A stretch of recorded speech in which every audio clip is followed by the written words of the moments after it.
Now this is a new to us 1966 or 1967 Cub Cadet 123.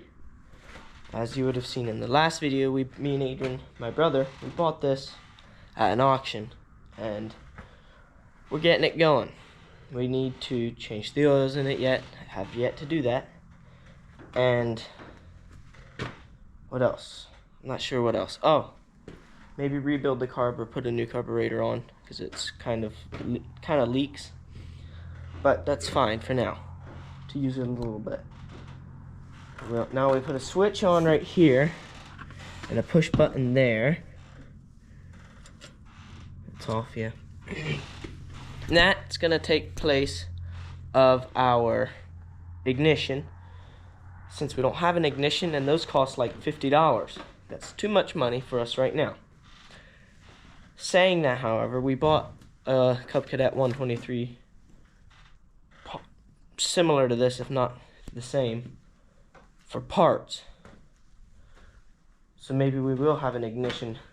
Oh, excuse. Anyway, and we'll be getting back wheels also, and front. Then hopefully we can make this thing have duals, just because it'd be fun to do. Then we'll probably parts out the rest of that tractor. Something else that we found out in since the last video is the snowblower does not work for it. So we'll see what we'll end up doing with this. We have the mower deck that needs some work, has some holes rusted in it. And we have this, I think it's the plow frame or something, because it doesn't work for anything that we have. It doesn't really fit it. I mean, we can stick it on, but it doesn't fit it properly. We have to stack a bunch of washers and bend that a little bit. We can make it go on. Alright, let's go try driving this thing once. Turn our key on. I want to make sure no metal touches. We've had like too many fires, electrical fires, because of that.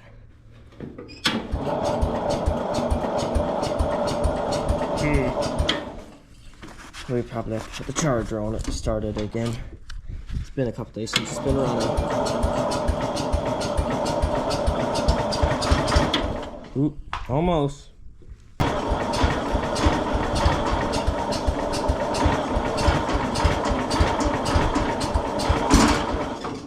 But yeah. Alright. Time to put that on. Oh well, it's not too hard. Everything looks good. So, let's put this on. Now let's try it again.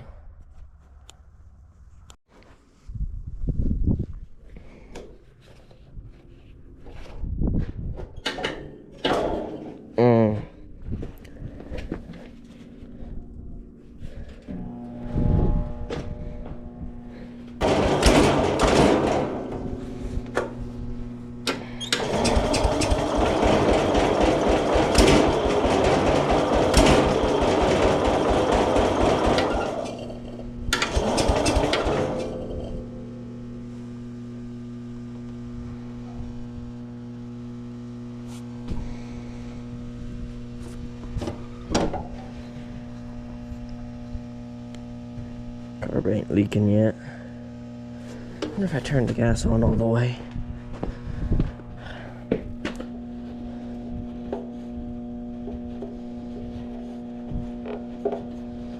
Yeah, I'd say so.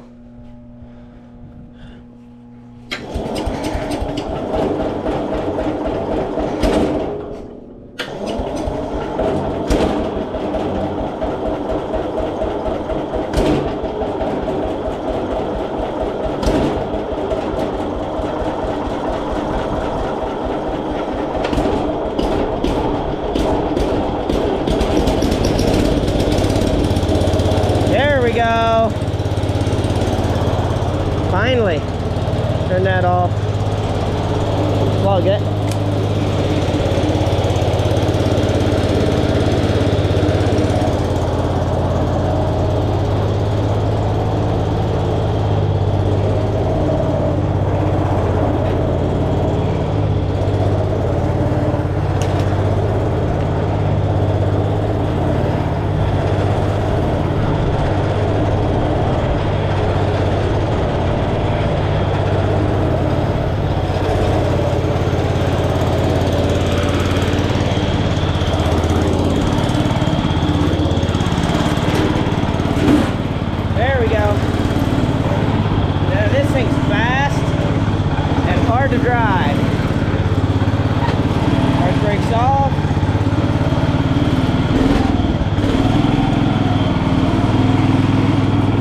also, we got the deck and the deck mount all taken off. Then we could test it, see if we can put the snowblower on, which we can't, unfortunately. But now we have a mower that we don't need, so we'll figure out something to do with it. Even if it's just keep it and play with it. Oh well. Something else that I forgot about, and I didn't know about right away, is that Dad bought this. Another Gale 970 forage wagon. This is like, it'd be basically the identical brother or sister, whatever you want to call it, to the one that we have. The PTO is a little bit different. It has it's got new boards right here, but they need bolts, some of them, and underneath, and well, it just needs gone over a couple times. Gone over a little bit. I don't think that our other one has this flappy shield deal, but I'm not sure. I don't remember that. And this PTO is different. It's another aftermarket PTO. The original PTOs, I think, are supposed to go on this.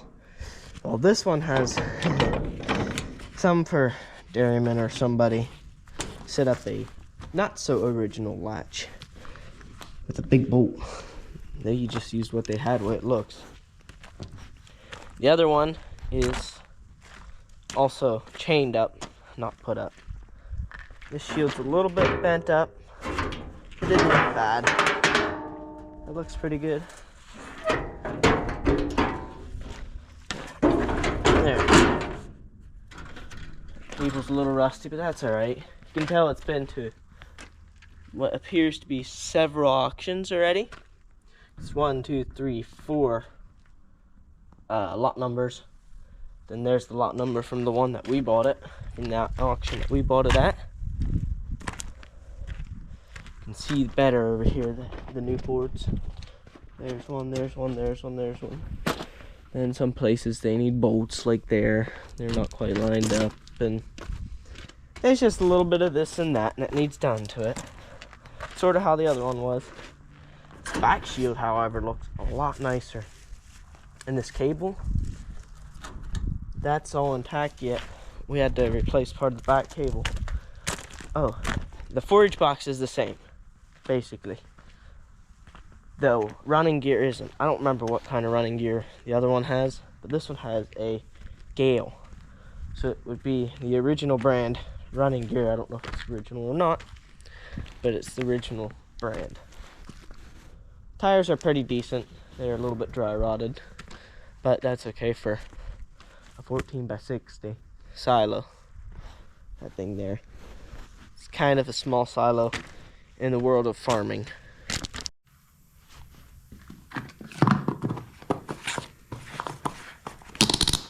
There we go.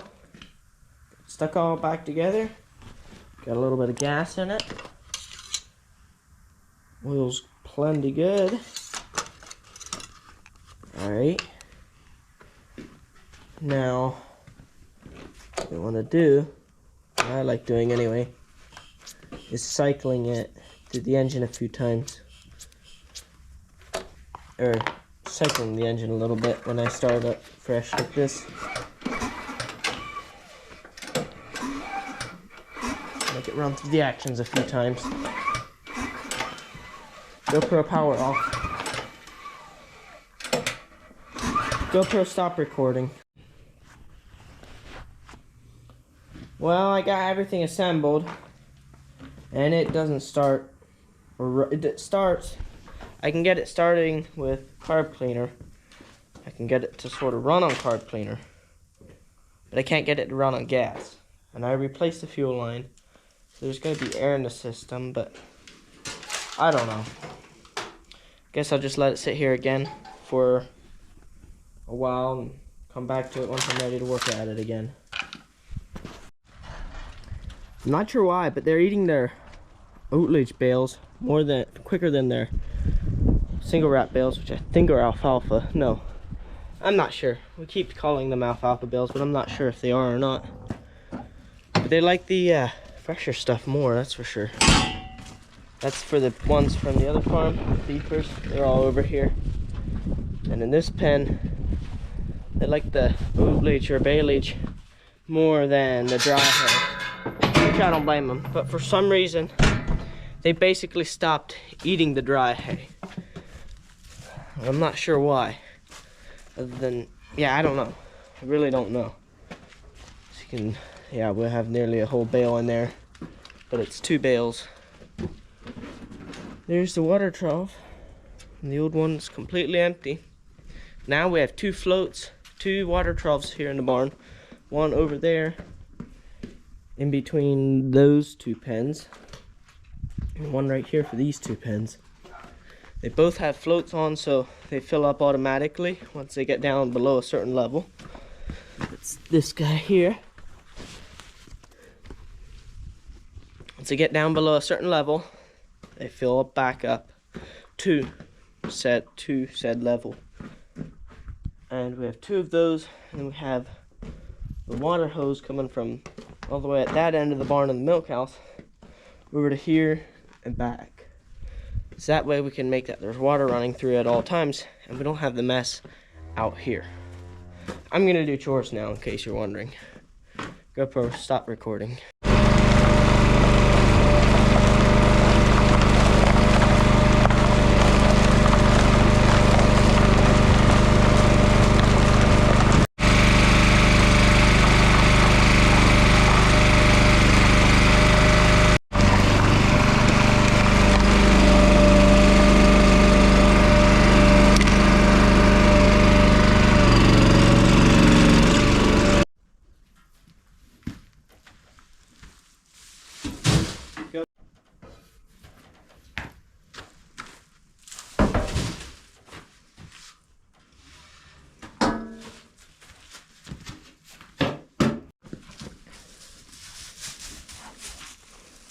Hi, Curly.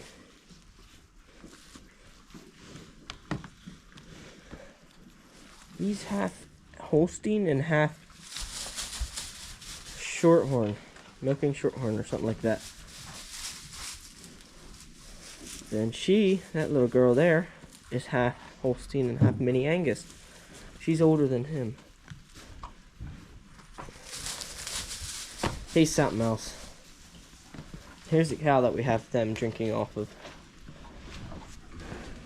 So far, the cattle are doing pretty good. There's some, you know, that aren't the nicest, but that's to be expected. But overall, they're pretty good. Something you want to always do when you have cattle or any animals, check all their food. Their hay is good. In these 2 pens, this one here and this one here, fed them silage. And I had checked their water earlier out back. Make sure you shut all your gates properly, because, well, if you don't, gates, doors, whatever it is, if you don't, you will have animals that are loose.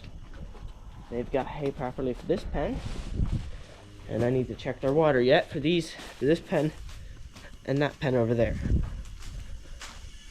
And looks good. Can't really see it on camera, I don't believe, but I can see it good enough. That way we're all good. Those do not, the beefers actually do not get corn silage. The goal is to have them as grass-fed beef. Well, I hope you enjoyed the video. Thanks for watching. See you in the next video.